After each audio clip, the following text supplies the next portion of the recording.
अध्याय 1 में जीवों में जनन भाग 3 हमने भाग 2 तक पढ़ लिए थे। ये युग्मक जनन पढ़ लिए थे। ये तीनों जो होते हैं समयुग्मक, असमयुग्मक, विषमयुग्मक। जीवों में लैंगिकता पढ़ने से पहले पिछले जो छूट गए थे अलैंगिक जनन, उसके बारे में हम लोग पढ़ लेते हैं। उसके बाद जीवों में लैंगिकता पढ़ेंगे। अलैंगिक जनन। अलैंगिक जनन, इस जनन की क्रिया में सिर्फ एक जनक भाग लेते हैं। जब कोई भी प्रजनन करते हैं तो इसमें सिर्फ नर या मादा कोई एक ही इसमें भाग लेते हैं। इस जनन में युग्मनज नहीं बनते हैं। इसमें क्या बनते हैं? युग्मनज नहीं बनते हैं। ठीक है। इसमें समसूत्री विभाजन होता है। जैसे कि देखा जाए यहाँ कि ये कोई नर या मादा है, इसकी जो गुणसूत्र 46 होते हैं, वही जो नए संतति का निर्माण करेंगे तो इनका भी समसूत्री विभाजन द्वारा इनका भी 46 क्या होगा? गुणसूत्र होगा। ठीक है। इसमें क्या होते हैं? कायिक जनन होता है। चलिए आगे देखते हैं। अलैंगिक जनन के प्रकार। अलैंगिक जनन के प्रकार: विखंडन, द्विखंडन, बहुखंडन और मुकुलन। चलिए विखंडन देखते हैं। विखंडन, इस जनन में जनक कोशिका 2 या 2 से अधिक संतति कोशिका विभक्त होती है। ठीक है। यानी जैसे मान लीजिए यहाँ पे कोई एक कोशिका है ना, ये इस प्रकार अनेक यानी 2 या 2 से अधिक कोशिका क्या होती है? संतति विभक्त होती है। ठीक है। ये द्विखंडन। द्विखंडन में देखते हैं कि द्विखंडन में इसमें एक कोशिका 2 भागों में टूटकर प्रत्येक भाग पुनः वृद्धि कर कोशिका का निर्माण करती है। ठीक है। जैसे एक कोशिका है, ठीक है, इसमें से क्या होते हैं कि 2 भाग में टूट जाते हैं। ये 2 भाग में टूटकर और ये पुनः वृद्धि हो जाते हैं और वृद्धि होकर क्या होते हैं? वृद्धि कर कोशिका का निर्माण करने लगते हैं। ठीक है। जैसे में अमीबा, पैरामीशियम। बहुखंडन में इसमें एक जनक कोशिका द्वारा अनेक संततियों का निर्माण करता है। जैसे में हो जाएगा प्लाज्मोडियम, यानी इनमें जो एक जनक कोशिका रहते हैं वो क्या करते हैं? बहुत सारे यानी अनेक संततियों का क्या होते हैं? निर्माण करते हैं। ठीक है। मुकुलन, ये मुकुलन, इस जनन में जनक के शरीर से एक कलिका निकलती है और बाद में जनक से अलग हो जाती है। देखिए ये एक कोशिका है, इसमें एक क्या होते हैं? एक कली निकलती है और कली निकलने के बाद क्या होते हैं? ये बाद में जब पूरी तरह से वृद्धि हो जाती है तो क्या होते हैं? ये अपने जनक से अलग हो जाते हैं, है ना, और ये पुनः एक जनक बन जाते हैं। ठीक है। अब आगे देखेंगे कायिक प्रवर्धन। ये पौधे में आते हैं कायिक प्रवर्धन, जो कि हमने यहाँ पे अलैंगिक जनन में पढ़े थे। पौधों में कायिक प्रवर्धन अनेक प्रकार से होता है। जैसे आलू में भूमिगत तने के फूले हुए भाग से कंद बनते हैं। ठीक है। आलू में जो इस प्रकार के आलू होते हैं, जो इसमें इस प्रकार की हम लोग आँख इसको कहते हैं, जो कि किसान द्वारा क्या करते हैं या बुआई द्वारा इसको यहाँ से और यहाँ से काट के और बोया जाता है, उसको कंद कहा जाता है। प्रकंद, अदरक में भूमिगत प्रकंद बनता है। अदरक जो होते हैं वो भूमि के अंदर ही क्या होते हैं? विकास करते हैं। देखिए एक अकेले बांस पूरे जंगल में बांस प्रकंद द्वारा कायिक जनन द्वारा होता है। देखिए एक बांस अगर कहीं पे हम लगा देते हैं तो हूबहू अपने ही जाति के यानी हूबहू अपने ही जाति के क्या करते हैं? जनन करते हैं। ठीक है। ये कायिक जनन द्वारा होता है। बल और घन कंद या कार्म छोटे खरे भूमिगत के तने हैं। 3 में ये सभी कायिक जनन करके नई संततियों को जन्म करते हैं। यानी कायिक जनन पादपों में होता है। ठीक है। जो पादपों में होता है, पादपों की भांति जंतुओं में भी अलैंगिक तथा लैंगिक जनन होता है। उच्च श्रेणी के जंतुओं में केवल लैंगिक जनन होता है। चलिए आगे देखते हैं। नोट: सभी कायिक जनन सभी कायिक जनन रूपांतरित तने से ही नहीं होती है, पत्तियों से भी नए पौधे बनते हैं। जैसे कि कह रहा है कि सभी कायिक जनन रूपांतरित तने से ही नहीं होते हैं, पत्तियों से भी होते हैं। हमने देखा होगा कि एक जो पत्तल चट्टा जिसे कहा जाता है, वो पत्तियों, इस प्रकार जब पत्तियों में होते हैं तो यहाँ से भी उसके पत्ती क्या होते हैं, जनन करने लगते हैं, है ना। तो वही कह रहा है कि सभी कायिक जनन रूपांतरित तने से ही नहीं होती है, पत्तियों से भी नए पौधे बनते हैं। जैसे एग्जाम्पल में ब्रायोफिलम यानी पत्तल चट्टा और जलकुंभी। चलिए, अलैंगिक जनन की कुछ महत्वपूर्ण बातें हैं। ऐसे पौधे जिनमें बीज का निर्माण नहीं होते, अलैंगिक जनन में क्या होते हैं, बीज के निर्माण नहीं होते हैं। जैसे गन्ना, केला, ठीक है, इसकी टहनी डाली लगाया जाता है, बोया जाता है, ठीक है, या उस जिसको हम कलम कहते हैं। ऐसे पौधे जिनमें बीजों में अंकुरन क्षमता नहीं होती, यानी इसमें क्या होते हैं अलैंगिक जनन में, इसमें बीज अंकुरन करने की क्षमता नहीं होती, इसमें बीज नहीं बनते हैं। किसी नए क्षेत्र में जहां पर बीज द्वारा पौधों को उगाना मुश्किल हो जाता है, यानी किसी दूसरे जगह पर क्या होते हैं, बीज के द्वारा पौधों को उगाना मुश्किल हो जाता है। इसमें लैंगिक जनन की तुलना में कम समय लगता है तथा तेजी से वृद्धि होती है। यानी इस अलैंगिक जनन में कह रहा है कि जो दूसरे पौधे जो निर्माण होते हैं, वो उसकी वृद्धि जो होती है वो बहुत तेजी से होती है, और जो लैंगिक जनन के माध्यम से क्या होते हैं, समय बहुत कम लगते हैं अलैंगिक जनन में, ठीक है। इस विधि से उत्पन्न पौधे में फल और फूल जल्दी आते हैं। यानी जो अलैंगिक जनन द्वारा अगर हम किसी भी पादप को, पौधे को अगर रोपते हैं तो क्या होते हैं कि उसमें पौधे और फल क्या होते हैं, या पौधे में फूल और फल जल्दी आते हैं। चलिए, ये हो गया। चलिए आगे हम देखते हैं जीवों में लैंगिकता, ठीक है, ये देखेंगे जीवों में लैंगिकता।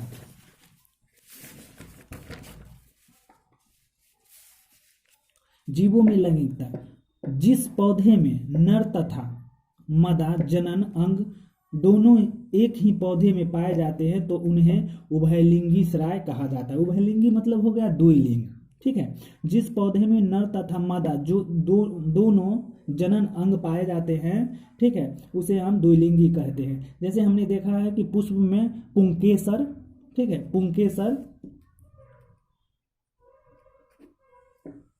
ठीक है, पुंकेसर का जो है पुमंग, ठीक है, ये फूलों के नर भाग है, और इसी में वर्तिकाग्र यानी जयांग जो आते हैं, जयांग, ये मादा भाग हो गया, ठीक है। तो ये द्विलिंगी होते हैं। कोई कोई पुष्प क्या होते हैं, एक लिंगी भी होती है। चलिए इसमें देखते हैं। जैसे में हो गया मक्का, गुड़हल, नारियल। जिन पौधे में नर तथा मादा जनन अंग अलग अलग उपस्थित होते हैं उन्हें एक लिंगी सराय कहा जाता है। जैसे खजूर ले लीजिए, भांग, पपीता इत्यादि। आगे, युग्मक संरचना के दौरान कोशिका विभाजन, युग्मकों का उत्पादन करने वाली कोशिकाएं चाहे अगुणित हो या द्विगुणित हो, युग्मक हमेशा अगुणित ही होते हैं। अगुणित में युग्मक सूत्री विभाजन द्वारा बनते हैं तथा द्विगुणित में युग्मक अर्धसूत्री द्वारा बनते हैं। अगुणित में क्या होते हैं, मैंने पहले बता चुका है कि जब कोई भी एक जनक द्वारा होता है, लैंगिक जनन में जब एक जनक भाग लेते हैं इसमें, तो इसकी जितने गुणसूत्र होते हैं 46, जब ये नए संतति की निर्माण करते हैं तो इसका जो समसूत्री विभाजन, जो सूत्री विभाजन कहते हैं, वो होके इसका भी गुणसूत्र 46 हो जाते हैं। लेकिन लैंगिक में क्या होते हैं, लैंगिक में कि अगर ये नर युग्मक है और ये मादा युग्मक,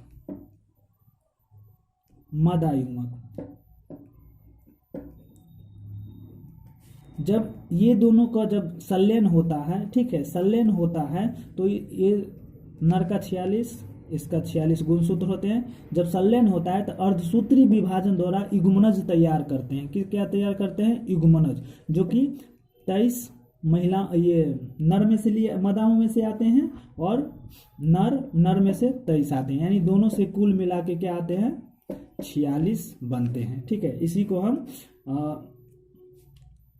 लैंगिक जनन में ये आ जाते हैं। जैसे विभाजन बनते, अगुणित में युग्मक सूत्री विभाजन बनते हैं तथा द्विगुणित में युग्मक अर्धसूत्री विभाजन बनते हैं। इसी को हम अर्धसूत्री भी कहते हैं।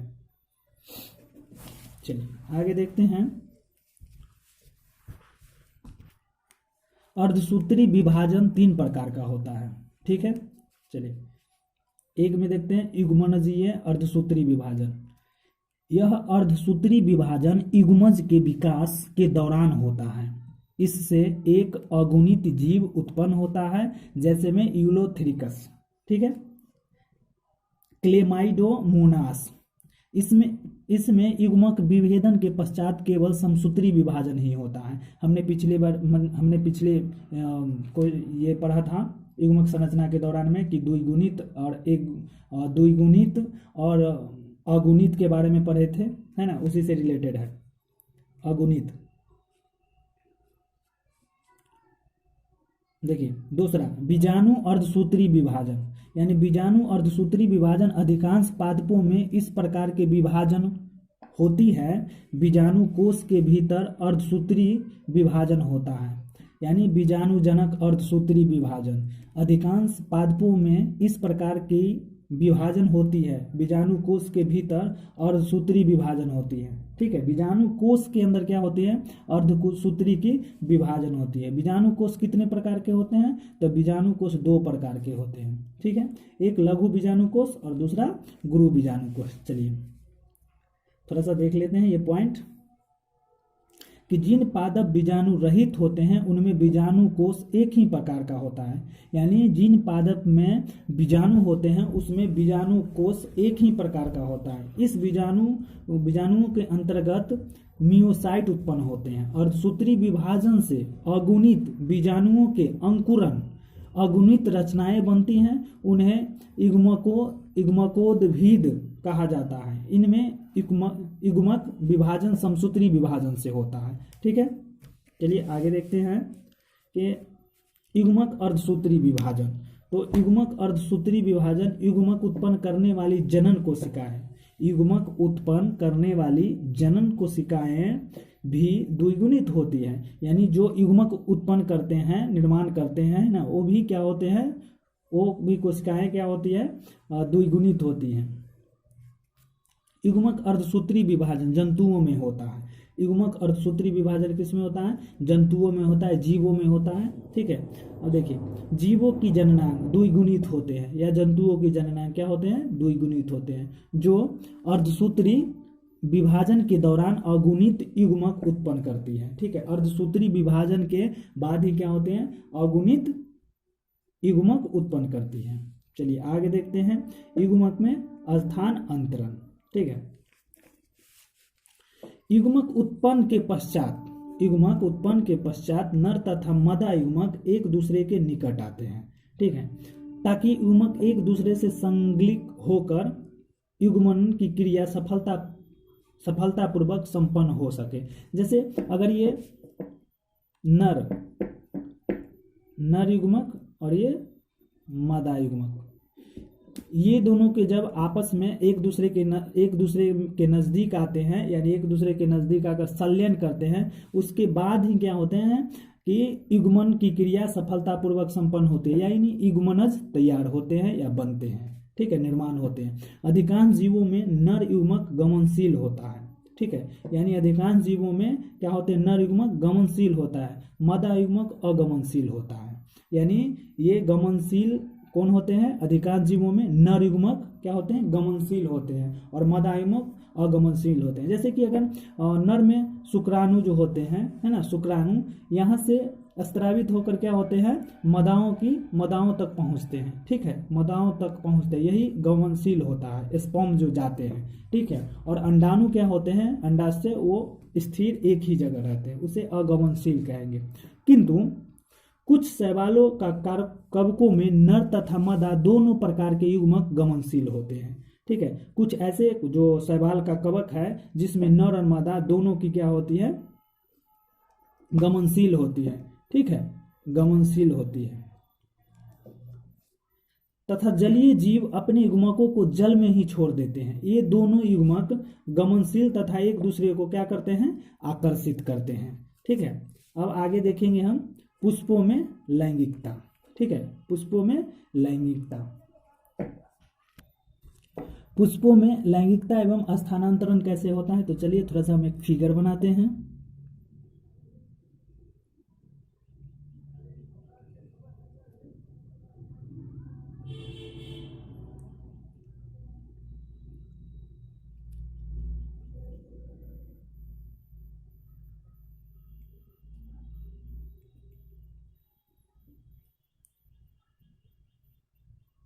ठीक है,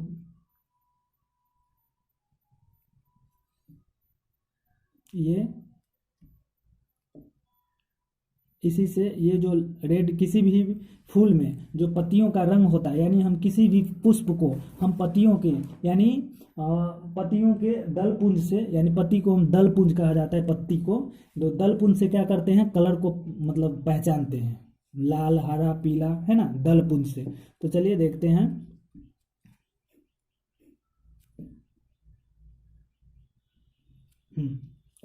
तो देखिए इसको, ये जो पुष्प बैठा हुआ है इसको पुष्पासन कहा जाता है। इसको क्या कहा जाता है, पुष्पासन। और ये जो पत्ती है, ये पत्तियां हैं, ये हरा कलर की होती है, जो कलियों, जो जब कली रहता है, यानी जो फूल जब छोटा आकार के रहते हैं, तो इस प्रकार हरे कलर से, इस प्रकार हरे कलर से क्या होते हैं, हरे कलर की जो पत्तियां होती है ना, उससे ढके रहते हैं। इसको हम कहते क्या है, इसको कहते हैं वाह्य दल पुंज। वाह्य दल पुंज कहते हैं, इसको कहते हैं दल पुंज, इसको कहते हैं दल पुंज। ये इसको कहते हैं पुमंग। ये जो है, ये इसको कहते हैं क्या, ऊपर जो ये है इसको कहते हैं परागकोश। परागकोश के अंदर ही पराग कण होते हैं, परागकोश के अंदर ही पराग कण होते हैं। ठीक है, देखिए इस जो ये जो है इसको हम पुतंतु के नाम से जानते हैं। देखिए इसको वर्तिकाग्र, इसको कहते हैं वर्तिका, इस भाग को क्या कहते हैं, वर्तिका यानी। और ये जो ये बीजांड है, ये क्या है, ये जो है ये बीजांड।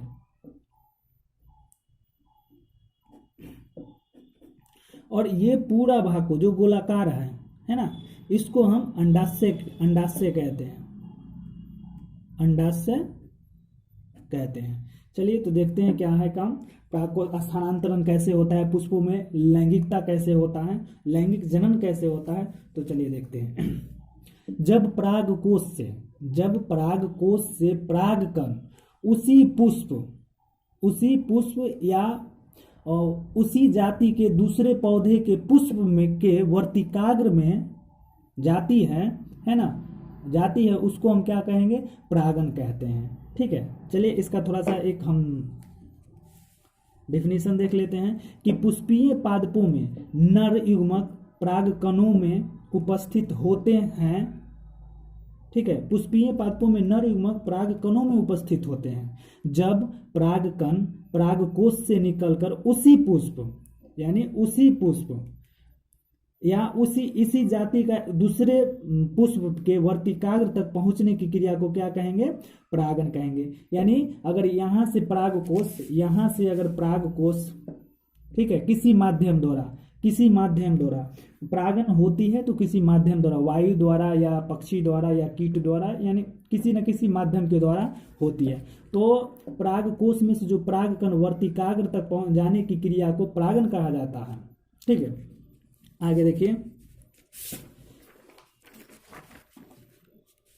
परागकण दो प्रकार के होते हैं। परागकण कितने प्रकार के होते हैं, परागकण दो प्रकार के, एक होते हैं स्वपरागन, एक क्या होते हैं, स्वपरागन, और दूसरा क्या होते हैं, परपरागन। स्वपरागन या परपरागन। चलिए स्वपरागन के बारे में देखते हैं कि जब एक पुष्प के परागकण जब एक पुष्प के परागकण उसी पुष्प के वर्तिकाग्र तक जाने की क्रिया को स्वपरागन कहते हैं। जैसे मान लीजिए यहाँ एक फूल है, ठीक है,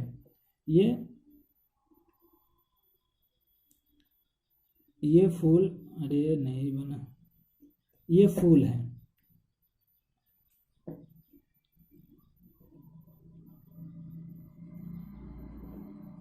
ये पुंकेसर, ये परागकोश।